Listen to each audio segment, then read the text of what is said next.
สบายดีพี่น้องสบายดีนี่ก็มาไปเที่ยวทะเลเด้อพี่น้องเด้อนี่พาไปเที่ยวทะเลไปแล้วพี่น้องฮอดแล้วเด้อเนี่ยทะเลไป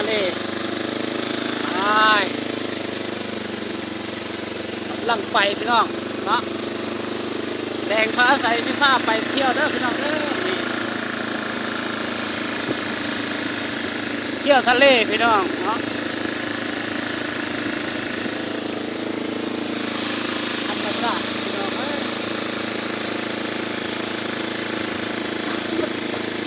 เรานาพี่น้องเนาะทะเล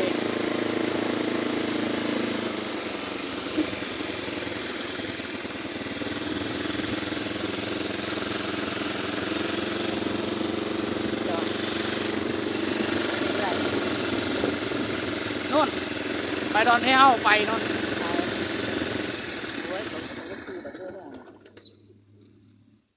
ทะเลมหาสมุทรเนาะพี่น้องไปเลยยาเอาเจ้าทะเล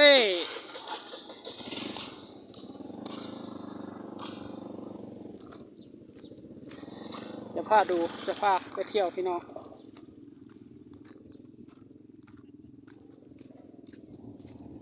งามบ่สวยเป็นกำลังใจเด้อพี่น้องเด้อ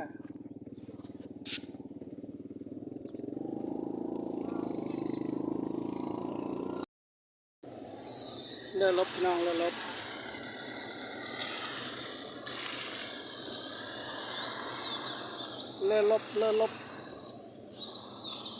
ไปสีผ้าขึ้นไปทางข้างบนเด้อพี่น้องเด้อ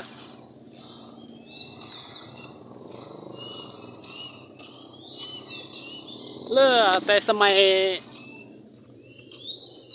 สงครามเนี่ยพบรักที่เรือรบ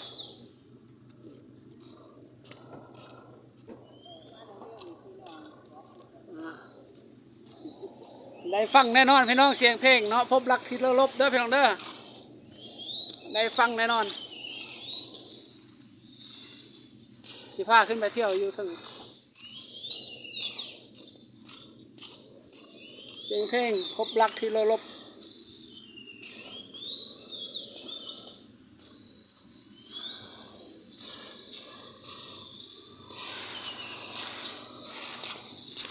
เรือรบเรือโบราณ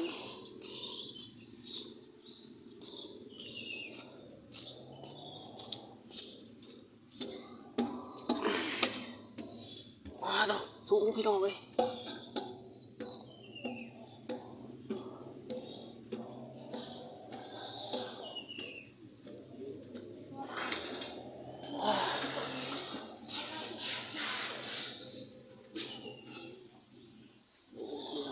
มองอย่าง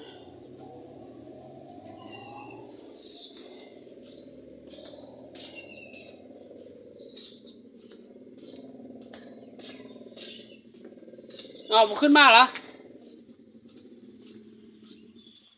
ข้างล่างพี่น้องนักร้องเราเรือโบราณพี่น้องเรือโบราณนี่พี่น้องปืนใหญ่นี่เด้อปืนตั้งแต่โบราณเพราะนั่นนี่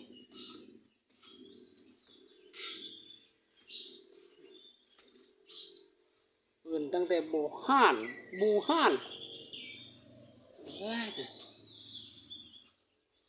ฮือนี่เฮือตั้งสมัยบูฮ่านพี่น้องมาเบิ่งน้ำกันพี่น้องมาเบิ่งน้ำกัน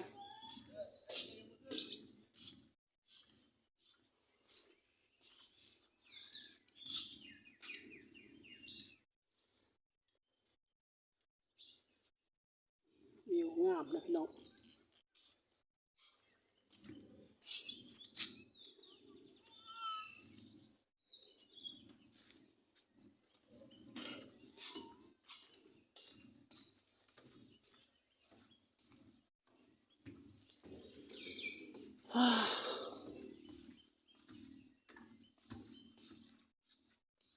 สูงปิ้วเลยโคตรสูงเลยพี่น้องเอ้ยอะไรวะ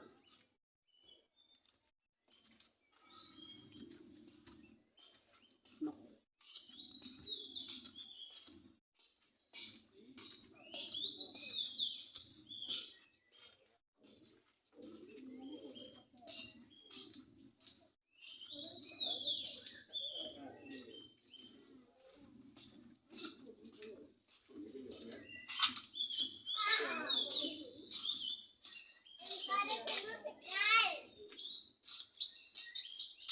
ยังสันลมอยู่พี่น้องยังสันลมอยู่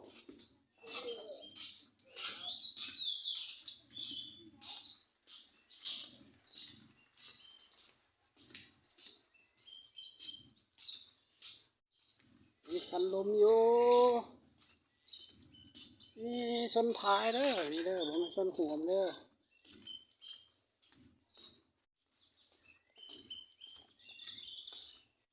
ฮะอยู่พี่ก็มีพี่น้องเอ้ยปืนใหญ่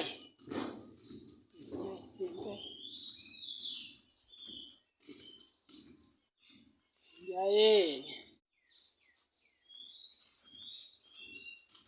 เป็นเหือตั้งสมัยสงครามพวกนี้นี่นะ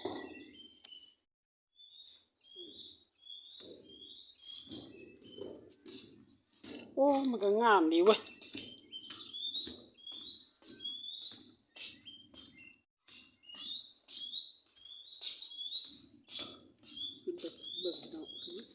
ขึ้นไปข้างถึงแล้วกันนี่นะ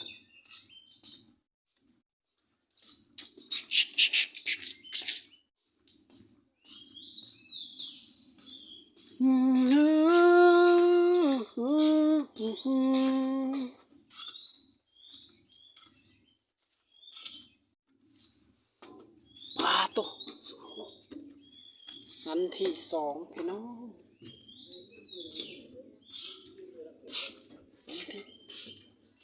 สันที่สองโอ้ใหญ่เลยอ้าวปืนนี่ก็ใส่ลูกปืนได้ไหมมันเป็นสงครามนะครับใส่ยังไงเนี่ยโอ้บินไปมาอะไร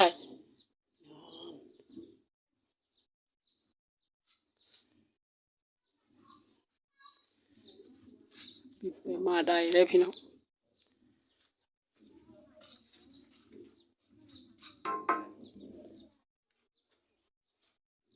ใหญ่ดี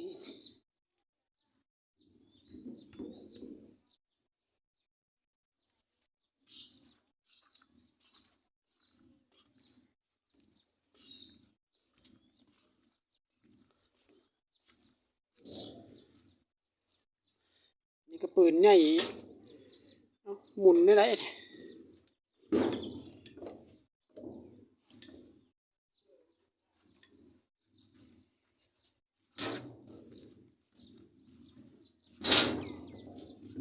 โอ้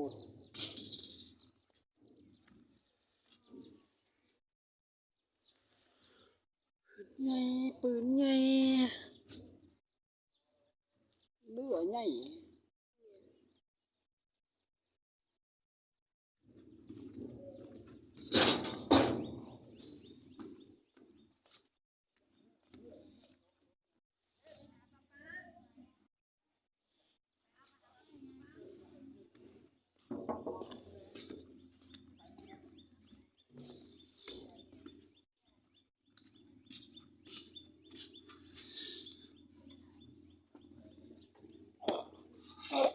โอ้โห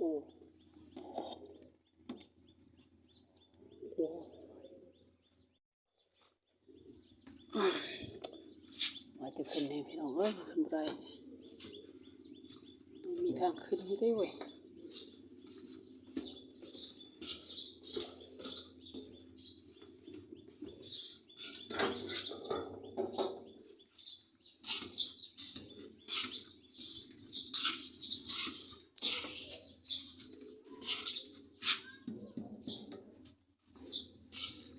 ใหญ่เลยพี่น้อง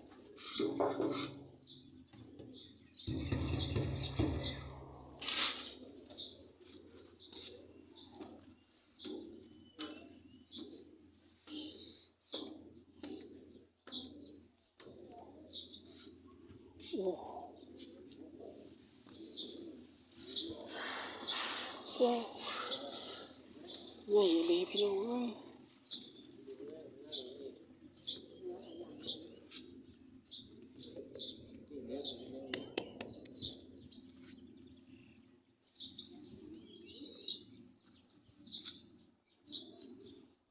เป็นลงเรือ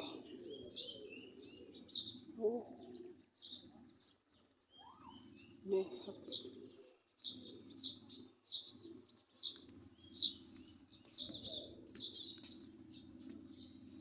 ว้าวนี่ก็มีอีกนี่ก็มีอีก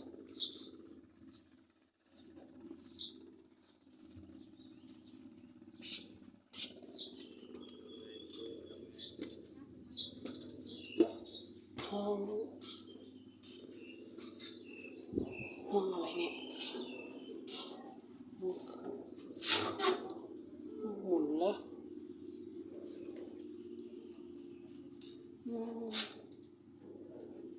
เรือใหญ่นะพี่น้องเรือหลบเป็นในนี้เด้อ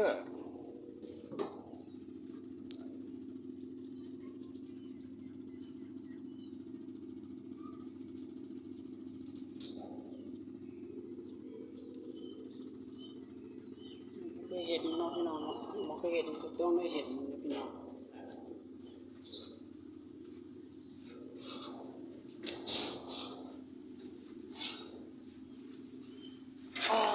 ไปสองมุมทุกมุมเลยว้าว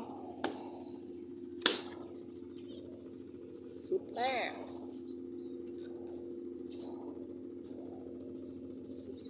สุดแล้ว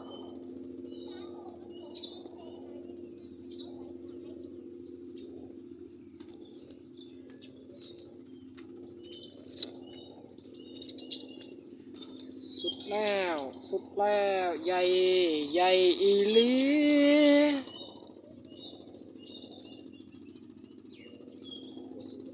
ไปทีนี้เขาลงมาเนี่ยยังก็บ่ฮู้กล่องยังบ่ฮู้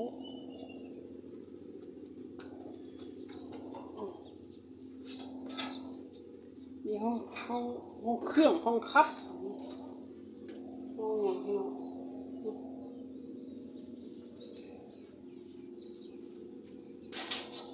โอ้ยไรนี่อีหยังอะไรไอหูเด้อพี่น้องเด้อ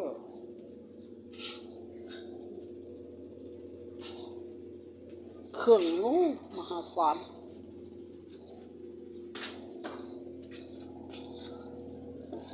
ไปลงบ่ได้เห็นคนบ่ได้เห็นนั่นเด้อพี่น้องเด้อ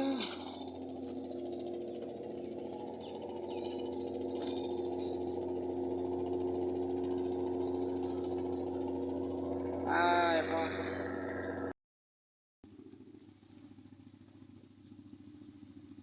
น้ำทะเลลงน้องตอนนี้